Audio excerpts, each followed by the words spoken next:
So here we go. Okay. Hi, this is Noah Bradley with Handmade Houses. Today I'm here with Kevin O'Connor from This Old House.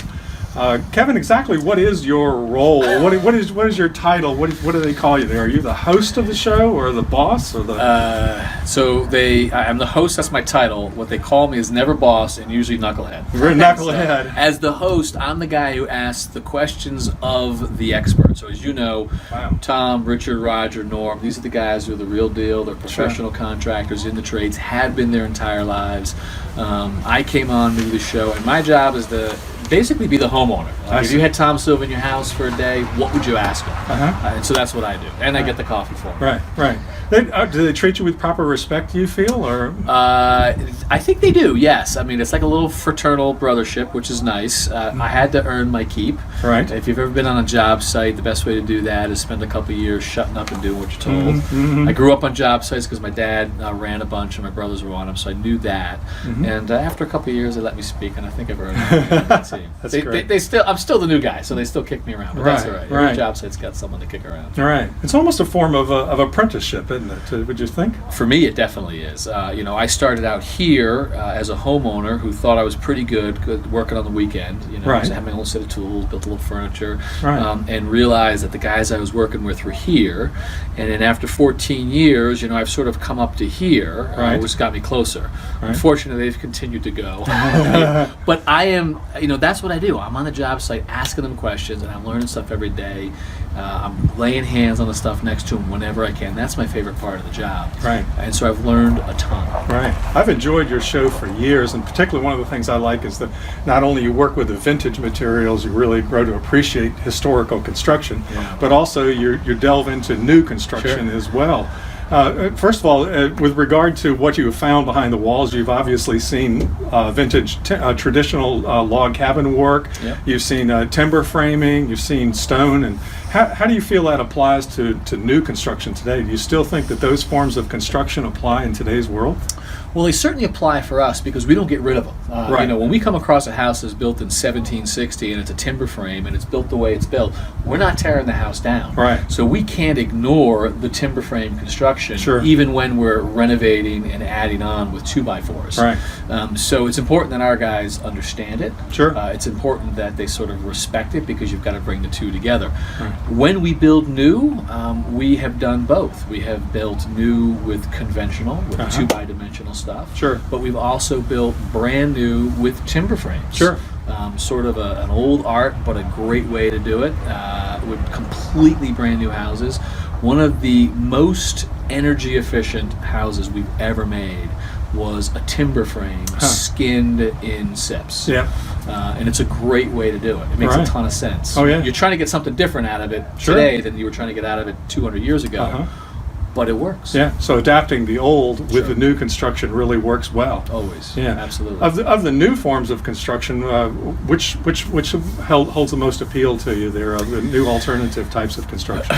So the big thing for me that I've learned is that envelope, right? So sort of creating that system where the house is contained, where you have conditioned space on the inside and the unconditioned on the outside. And I'm kind of agnostic. There are a lot of great ways to create that envelope. The SIPs is a great way, as you know, because you've got everything sort of outside of the structure.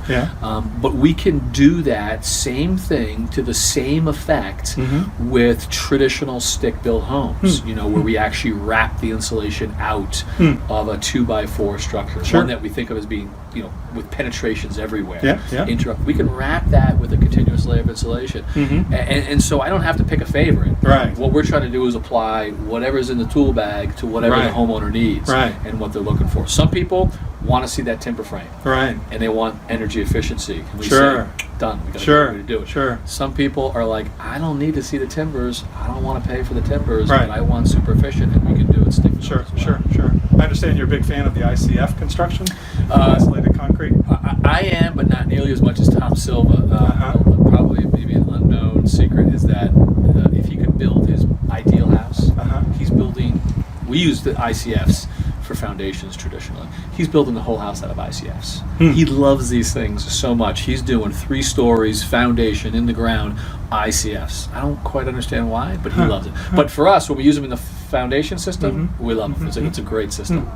How about that? So you're used to working with a lot of various trades in the process of your show there, carpenters, plumbers, tile. If you were focused, you had to pick one as a career, of one that you would do day in and day out there. Which of the trades do you think holds the most appeal to you? Carpentry, no doubt. Yeah, absolutely. Yeah, I mean, I love making the sawdust. Yeah, I love the man glitter. Man glitter, exactly. And I love the base material, the wood. I mean, I think it's fantastic. Yeah, I love working with it now, and I have an unbelievable respect for the plumbing trade. Richard Chathuri, who's our plumbing and heating contractor, his sort of understanding of physics and that sort of science that goes into it, which I don't think most people appreciate. They think of putting copper pipes together and toilets, taking waste out of the house. There's so much more. Intellectually, I have a huge appreciation for that.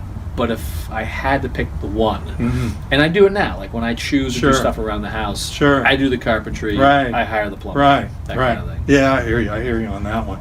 Also, I wanted to talk to you about the current movement toward owner building. There seems to be a lot of interest, particularly among the millennials, in building their own home, and it tends to be that a new popularity growing is the tiny house movement of building houses on trailers. And I was wondering what positive things you see about that movement, and what words of caution you might want to share with someone thinking of putting that much time and effort into building a home that's on a trailer.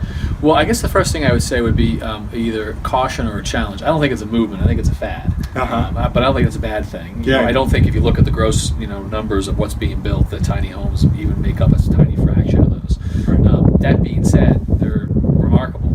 This idea of sort of a very small space, but that's got high finishes. If you think about whether it's the boat comparison, or if you're going to put all of your resources at a very high end into your house, make it smaller so that you get more in that space. I like that concept a lot. Sure. My gut is that a lot of people, my gut is that it is not a primary house for people for very long. Sure. If they go through the traditional cycle that we see, which is single, then dating, then families, and they're out. Right. But at some stage in your life, it can work, and it certainly can be a great, sort of second home. Sure. That piece of property, the campsite, that type of thing. And given the choice of what you want to live in, in that situation, prefab, maybe someone else, or that one, I'm going for that one. That sort of handcrafted, beautiful, rich detail, nice natural materials. That's where I want to spend my weekends. Okay. Finally, the last thing I wanted to wrap up on was this old house has a brand new program as far as that helping people in the trades get into the trades, and that there's a shortage in the trades. Yes, so we're calling it Generation X, and the quick story is this: there are more people leaving the skilled trades than coming in. The average age of people in the skilled trades is on the older side, about 55 years. So that's creating a gap. There are anywhere between 5 and 7 million jobs that exist that are currently unfilled in the skilled trades. And the number is growing as this gap expands. And so this old house is doing a couple of things. We're going to spread the word using the television show, the website, the magazine to tell people about the problem.